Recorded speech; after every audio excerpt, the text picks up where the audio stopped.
ಯಾವ ರೀತಿಯಾಗಿ ಊಟ ಮುಗಿದ ಮೇಲೆ ಊಟ ಮಾಡಿರುವಂತಹ ತಟ್ಟೆನೇ ಭಾರ ಆಗುತ್ತೋ, ಯಾವ ರೀತಿಯಾಗಿ ನಾವು ನೀರನ್ನು ಕುಡಿದ ಮೇಲೆ ನೀರು ಕುಡಿದಿರುವಂತಹ ಬಾಟ್ಲಿಯೇ ಭಾರವಾಗುತ್ತೋ, ಮಳೆ ನಿಂತ ಮೇಲೆ ನಮ್ಮನ್ನು ಮಳೆಯಿಂದ ರಕ್ಷಿಸಿದಂತಹ ಕೊಡೆಯೇ ಭಾರ ಆಗುತ್ತೋ, ಶಿಕ್ಷಣ ಪಡೆದ ಮೇಲೆ ಆ ಒಂದು ಶಿಕ್ಷಕರೇ ಭಾರ ಆಗ್ತಾರಲ್ಲ, ಆ ರೀತಿಯಾಗಿ ನಮ್ಗೆ ಅವರಿಂದ ಕೆಟ್ಟದಾಗಿದೆ, ನಮ್ಗೆ ಆ ಒಂದು ಸ್ಥಳದಿಂದ ಕೆಟ್ಟದಾಗಿದೆ ಅಂತಂದಮೇಲೆ ನಮಗೆ ಅದು ಭಾರ ಆದ ಹಾಗೆ ಅದನ್ನು ಬಿಟ್ಕೊಟ್ಟು ನಾವು ನಮ್ಮತನವನ್ನು ಹುಡ್ಕೊಂಡು ನಮ್ಮ ಮನಸ್ಸನ್ನು ಶಾಂತವಾಗಿಟ್ಕೊಳ್ಬೇಕು.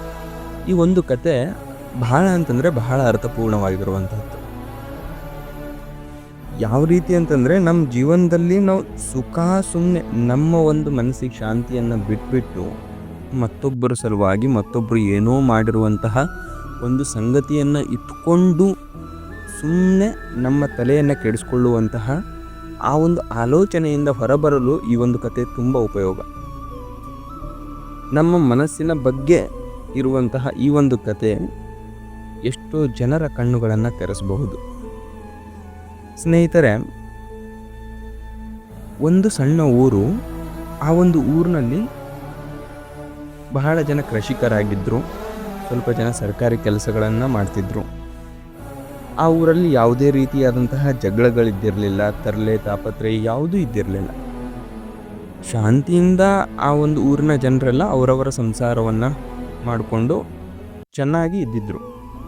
ಆ ಊರಲ್ಲಿ ಊರಿಗೊಬ್ಬರು ಗೌಡ್ರು ಅಂತ ಹಿಂದಿನ ಕಾಲದಲ್ಲಿ ಇರ್ತಿದ್ರು, ಇವಾಗಲೂ ಇದ್ದಾರೆ. ಬಟ್ ಆ ಒಂದು ಸಂದರ್ಭದಲ್ಲಿ ಗೌಡ್ರು ಅಂತಂದರೆ ಒಂದು ಹೈ ಲೆವೆಲ್ ಅನ್ನೋ ಥರ ಇರ್ತಿತ್ತು. ಅವರ ಮಾತನ್ನು ಊರಲ್ಲಿರುವಂಥ ಯಾವುದೇ ಜನಗಳು ಕೂಡ ತೆಗೆದು ಹಾಕ್ತಿರ್ಲಿಲ್ಲ ಅಂತೆ. ಹೀಗೆ ಆ ಒಂದು ಗೌಡ್ರಿಗೆ ಅಹಂಕಾರ ರೂಪಿ ಹೆಂಡತಿ ಇದ್ದಿರ್ತಾಳೆ. ಅಂತಂದರೆ ಆ ಹೆಂಡತಿಗೆ ಯಾವ ರೀತಿ ಅಂತಂದರೆ ನಮ್ಮ ಹತ್ರನೇ ದುಡ್ಡಿರುವಂಥದ್ದು, ಏನೋ ಒಂದು ಅಹಂ ಅನ್ನುವಂಥದ್ದು ಇದ್ದಿರುತ್ತೆ. ಇಷ್ಟು ಅಹಂಕಾರದಲ್ಲಿ ಇದ್ದಿರ್ತಾಳಂತಂದರೆ ಅವಳಿಗೆ ಅಹಂಕಾರ ಎಷ್ಟು ತುಂಬಿರ್ತದೆ ಅಂತಂದರೆ ಊಟ ಮಾಡೋ ಸಂದರ್ಭದಲ್ಲಿ ಯಾರಾದರೂ ಬಂದರೆ ಆ ಒಂದು ಊಟಕ್ಕೂ ಕೂಡ ತೋರಿಸ್ಕೊಂಡು ಊಟ ಮಾಡುವಂಥವಳು. ಆ ರೀತಿಯಾಗಿ ಅಹಂಕಾರ ಅವಳಲ್ಲಿ ತುಂಬಿರುತ್ತೆ. ಈ ಜೀವನದಲ್ಲಿ ಹೆಂಗಂತಂದರೆ ದುಡ್ಡು ಬಂದ ತಕ್ಷಣ ಸ್ವಲ್ಪ ಜನ ಚೇಂಜ್ ಆಗೇ ಆಗ್ತಾರೆ. ಸ್ವಲ್ಪ ಅನ್ನೋದಕ್ಕಿಂತನೂ ಅಷ್ಟು ಜನ ಚೇಂಜ್ ಆಗ್ತಾರೆ. ಎಲ್ಲೋ ಒಂದು ಎಳ್ಳಷ್ಟು ಜನ ಮಾತ್ರ ದುಡ್ಡು ಬಂದಾಗ ಒಂದು ಸಂಸ್ಕಾರದಿಂದ ವಿನಯತೆಯಿಂದ ಇದ್ದಿರ್ತಾರೆ. ಅಂತಹ ಆ ಒಂದು ಸಂದರ್ಭದಲ್ಲಿ ಆ ಊರಲ್ಲಿ ಒಬ್ಬರು ಗುರುಗಳು ಬಂದಿರ್ತಾರೆ, ಸಾಧು ಮಹಾತ್ಮರು. ಅವ್ರು ಬಂದು ದಿನಾಲು ಪ್ರವಚನವನ್ನು ಹೇಳ್ತಿರ್ತಾರೆ. ಅಂತಂದರೆ ಜನರಿಗೆ ಯಾವ ರೀತಿಯಾಗಿ ನಾವು ಜೀವನವನ್ನು ಮಾಡಬೇಕು ಅನ್ನುವಂಥದ್ದು. ಆ ಊರಿನ ಗೌಡನ ಹೆಂಡತಿಗೂ ಕೂಡ ಪ್ರವಚನವನ್ನು ಕೇಳಬೇಕು ಅನ್ನುವಂಥದ್ದು ಇದ್ದಿರುತ್ತೆ. ಮತ್ತು ಆ ಒಂದು ಗುರುಗಳ ಬಗ್ಗೆ ಕೂಡ ಅವಳು ಬಹಳ ತಿಳ್ಕೊಂಡಿರ್ತಾಳೆ. ಆದರೆ ಎಲ್ಲಿ ಅವಳು ಪ್ರವಚನವನ್ನು ಕೇಳಲಿಕ್ಕೆ ಹೋದರೆ ಊರಲ್ಲಿರುವಂತಹ ಸಾಮಾನ್ಯ ಜನರೊಂದಿಗೆ ನಾನು ಕೂತ್ಕೊಳ್ಬೇಕಾಗುತ್ತೆ ಅನ್ನುವಂತಹ ಆ ಒಂದು ಕೆಟ್ಟ ಮನಸ್ಥಿತಿ ಅವಳು ಹೊಂದಿರ್ತಾಳೆ. ಈ ಒಂದು ಕೆಟ್ಟ ಮನಸ್ಥಿತಿ ಅವಳಿಗೆ ಆ ಒಂದು ಕೆಲಸಕ್ಕೆ ಹೋಗಲಿಕ್ಕೆ ಬಿಡೋದಿಲ್ಲ. ಅಷ್ಟೊಂದು ಅಹಂಕಾರ ತುಂಬಿರ್ತಾಳೆ ಅವಳು ಮನಸ್ಸಲ್ಲಿ. ಆದರೆ ಅವಳಿಗೆ ಪ್ರವಚನ ಕೇಳಬೇಕು ಅನ್ನುವಂಥದ್ದು ತುಂಬ ಇದ್ದಿರುತ್ತೆ. ಜನ ಎಲ್ಲ ಮಾತಾಡಿರ್ತಾರೆ, ಅಷ್ಟೊಂದು ಚೆನ್ನಾಗಿ ಪ್ರವಚನ ಮಾಡ್ತಿದ್ದಾರೆ ಅಂತ. ಹೀಗೆ ಆ ಒಂದು ಪ್ರವಚನ ಎಲ್ಲ ಮುಗ್ದಾದ್ಮೇಲೆ ಮಾರನೇ ದಿವಸ ಗುರುಗಳು ದಿನಾಲೂ ಭಿಕ್ಷೆಗೆ ಬರೋ ಥರ ಅವಳ ಮನೆಗೆ ಬರ್ತಾರೆ. ಅವತ್ತು ಆ ಒಂದು ಸಂದರ್ಭದಲ್ಲಿ ಅವಳು ವಿಸ್ಮಯ ಭರಿತವಾಗ್ತಾಳೆ. ನಾನು ನಿನ್ನೆ ಗುರುಗಳ ಬಗ್ಗೆ ಪ್ರವಚನವನ್ನು ಕೇಳಬೇಕು ಅಂತ ಅಂದ್ಕೊಂಡಿದ್ದೆ, ಇವತ್ತು ಗುರುಗಳು ನಮ್ಮನೆಗೆ ಭಿಕ್ಷಕ್ಕೆ ಬಂದಿದ್ದಾರೆ ಅಂತ ಗುರುಗಳಿಗೆ ಭಿಕ್ಷೆಯನ್ನು ನೀಡ್ತಾಳೆ. ಭಿಕ್ಷೆಯನ್ನು ನೀಡಾದ್ಮೇಲೆ ಗುರುಗಳು ಮುಂದಿನ ಮನೆಗೆ ಹೋಗುವಂಥ ಸಂದರ್ಭದಲ್ಲಿ ಗುರುಗಳಿಗೆ ಅವಳು ಕೇಳ್ತಾಳೆ, ಗುರುಗಳೇ, ನಾನು ನಿಮ್ಮ ಹತ್ರ ಭಗವಂತನ ಬಗ್ಗೆ ತಿಳ್ಕೊಳ್ಬೇಕು ಅಂತ. ಆ ಒಂದು ಸಂದರ್ಭದಲ್ಲಿ ಗುರುಗಳು ಹೇಳ್ತಾರೆ, ಇಲ್ಲ, ಇವತ್ತು ಸಮಯ ಆಗಿದೆ, ನಾನು ನಾಳೆ ಬಂದು ಹೇಳ್ತೀನಿ ಅಂತ. ಹಾಗೆ ಗುರುಗಳು ಮತ್ತೆ ಪುನಃ ಅವರ ಕಾರ್ಯದಲ್ಲಿ ತೊಡಗುತ್ತಾರೆ. ಅದಾದಮೇಲೆ ಇವಳಿಗೆ ಖುಷಿ, ಗುರುಗಳು ನಮ್ಮನೆಗೆ ಬಂದು ಪ್ರವಚನವನ್ನು ಹೇಳ್ತಿದ್ದಾರೆ, ನಾನು ಧನ್ಯಳಾದೆ ಅಂತ ಇವಳಿಗೆ ಖುಷಿ. ಮಾರನೇ ದಿವಸ ಬೆಳಗ್ಗೆ ಬೇಗ ಎದ್ದು ಸ್ನಾನ ಕಾರ್ಯಗಳನ್ನೆಲ್ಲ ಮಾಡಿಬಿಟ್ಟು ದೇವರ ಪೂಜೆಯನ್ನು ಮಾಡಿ ಪಾಯಸ, ಹೋಳಿಗೆ ಮುಂತಾದ ರುಚಿಕರ ಅಡುಗೆಗಳನ್ನು ಮಾಡ್ತಾಳೆ. ಮಾಡಿಬಿಟ್ಟು ಗುರುಗಳಿಗೋಸ್ಕರ ಕಾಯ್ತಾ ಇರ್ತಾಳೆ. ಆವತ್ತಿನ ದಿವಸ ಗುರುಗಳು ಬರೋದಕ್ಕೆ ಸ್ವಲ್ಪ ತಡ ಮಾಡ್ತಾರೆ. ಗುರುಗಳಿಗೋಸ್ಕರ ಕಾಯ್ತಾ ಇರ್ತಾಳೆ. ಕೊನೆಗೆ ಗುರುಗಳು ಬರ್ತಾರೆ. ಬಂದಾದ ತಕ್ಷಣ ಬಂದು ಭವತಿ ಭಿಕ್ಷಾಂದೇಹಿ ಅಂತಾರೆ. ಆ ಒಂದು ಸಂದರ್ಭದಲ್ಲಿ ಅವಳು ಮಾಡಿರುವಂತಹ ಘಮಘಮವಾದ ಪಾಯಸವನ್ನು ತಗೊಂಡು ಗುರುಗಳ ಹತ್ರ ಬರ್ತಾಳೆ. ಭಿಕ್ಷೆಯನ್ನು ನೀಡಬೇಕು ಅನ್ನುವಷ್ಟರಲ್ಲಿಯೇ ಗುರುಗಳ ಪಾತ್ರೆ ಕೊಳಕಾಗಿರುತ್ತೆ. ಆ ಒಂದು ಸಂದರ್ಭದಲ್ಲಿ ಅವಳಂತಾಳೆ, ಗುರುಗಳೇ ಪಾತ್ರೆ ಕೊಳಕಾಗಿದೆ, ಅದರಲ್ಲಿ ನಾನು ಪಾಯಸ ಹೇಗೆ ಹಾಕಲಿ, ನಾನು ತೊಳ್ಕೊಂಡು ಬರ್ತೀನಿ ತನ್ನಿ ಅಂತ ಹೇಳ್ತಾಳೆ. ತಕ್ಷಣ ಗುರುಗಳ ಹತ್ರ ಇರುವಂತಹ ಪಾತ್ರೆಯನ್ನು ತಗೊಂಡು ತೊಳ್ಕೊಂಡು ಬರಲಿಕ್ಕೆ ಹೋಗ್ತಾಳೆ. ಆ ಒಂದು ಸಂದರ್ಭದಲ್ಲಿ ಪಾಯಸವನ್ನು ನೀಡ್ತಾಳೆ, ಗುರುಗಳಿಗೆ ಕೊಡ್ತಾಳೆ.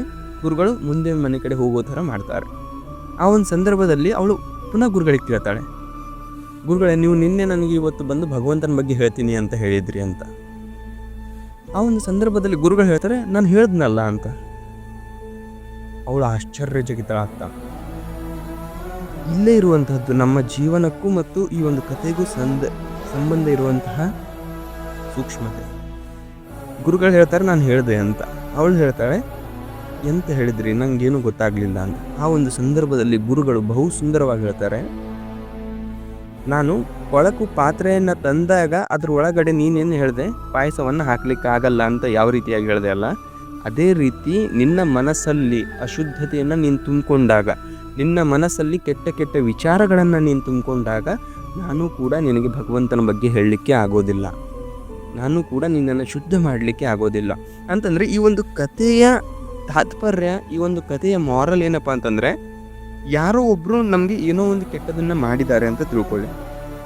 ಮಾಡಿದ್ದಾರೆ ಅಂತಂದಮೇಲೆ ಆ ಒಂದು ಸಂದರ್ಭದ ಕೆಟ್ಟತನಗಳನ್ನು ನಾವೇನಾದರೂ ನಮ್ಮ ಮನಸ್ಸಿನಲ್ಲಿ ಇಟ್ಕೊಂಡ್ವಿ ಅಂತಂದರೆ, ನಾವು ಯಾವತ್ತೂ ಕೂಡ ನಮ್ಮ ಮನಸ್ಸನ್ನು ಇನ್ನೂ ಸ್ವಚ್ಛ ಮಾಡ್ಕೊಳ್ಳಿಕ್ಕೆ ಆಗೋದೇ ಇಲ್ಲ. ನಾವು ಮತ್ತೆ ಪುನಃ ಪುನಃ ಪುನಃ ಪುನಃ ಆ ಒಂದು ಕೆಟ್ಟ ನೆನಪಿನಿಂದ, ಕೆಟ್ಟ ಕೊರಗಿನಿಂದಾನೇ ಕೊರಗಬೇಕಾಗುತ್ತೆ. ನಾವು ಬೇರೆ ಯಾವುದೋ ಒಂದು ರೀತಿಯಾದಂತಹ ಕೆಲಸದಲ್ಲಿ ಫೋಕಸ್ ಮಾಡಲಿಕ್ಕೆ ಆಗಲ್ಲ. ಜೀವನ ಹೆಂಗಂತಂದರೆ, ಅವಶ್ಯಕತೆ ಮುಗಿದ ಮೇಲೆ ನಾವು ಯಾರಿಗೂ ಬೇಡ, ಹಾಗೆ ಅವಶ್ಯಕತೆ ಮುಗಿದ ಮೇಲೆ ನಮ್ಗೆ ಯಾವುದೇ ರೀತಿಯಾದಂತಹ ಕೆಟ್ಟ ಕೆಟ್ಟ ನೆನಪುಗಳು ಕೂಡ ಬೇಡ ಅನ್ಬೇಕು. ಯಾವ ರೀತಿಯಾಗಿ ಊಟ ಮುಗಿದ ಮೇಲೆ ಊಟ ಮಾಡಿರುವಂತಹ ತಟ್ಟೆನೇ ಭಾರ ಆಗುತ್ತೋ, ಯಾವ ರೀತಿಯಾಗಿ ನಾವು ನೀರನ್ನು ಕುಡಿದ ಮೇಲೆ ನೀರು ಕುಡಿದಿರುವಂತಹ ಬಾಟ್ಲಿಯೇ ಭಾರವಾಗುತ್ತೋ, ಮಳೆ ನಿಂತ ಮೇಲೆ ನಮ್ಮನ್ನು ಮಳೆಯಿಂದ ರಕ್ಷಿಸಿದಂತಹ ಕೊಡೆಯೇ ಭಾರ ಆಗುತ್ತೋ, ಶಿಕ್ಷಣ ಪಡೆದ ಮೇಲೆ ಆ ಒಂದು ಶಿಕ್ಷಕರೇ ಭಾರ ಆಗ್ತಾರಲ್ಲ, ಆ ರೀತಿಯಾಗಿ ನಮ್ಗೆ ಅವರಿಂದ ಕೆಟ್ಟದಾಗಿದೆ, ನಮ್ಗೆ ಆ ಒಂದು ಸ್ಥಳದಿಂದ ಕೆಟ್ಟದಾಗಿದೆ ಅಂತಂದಮೇಲೆ ನಮಗೆ ಅದು ಭಾರ ಆದ ಹಾಗೆ ಅದನ್ನು ಬಿಟ್ಕೊಟ್ಟು ನಾವು ನಮ್ಮತನವನ್ನು ಹುಡ್ಕೊಂಡು ನಮ್ಮ ಮನಸ್ಸನ್ನು ಶಾಂತವಾಗಿಟ್ಕೊಳ್ಬೇಕು. ಸ್ನೇಹಿತರೆ, ಓ ಮನಸ್ಸೇ ಕೂಲ್ ಅನ್ನುವಂತಹ ಸಂಚಿಕೆ ತೆಗೆದಿರುವಂತಹ ಉದ್ದೇಶವೇ ಇದು. ನಿಮ್ಮೆಲ್ಲರಿಗೂ ಪ್ರತಿಯೊಂದು ಸೂಕ್ಷ್ಮತೆಯನ್ನು ತೆಗೆದುಕೊಂಡು ಬಂದು ನಿಮ್ಮವರೆಗೆ ತಲುಪಿಸುವಂತಹ ಪ್ರಯತ್ನವನ್ನು ಪ್ರಾಮಾಣಿಕವಾಗಿ ಮಾಡ್ತೀವಿ ಅನ್ನುತ್ತಾ ಈ ಒಂದು ಸಂಚಿಕೆಯನ್ನು ಇಲ್ಲಿಗೆ ಮುಗಿಸ್ತಾ ಇದ್ದೀನಿ. ಎಲ್ಲರಿಗೂ ನಮಸ್ತೆ.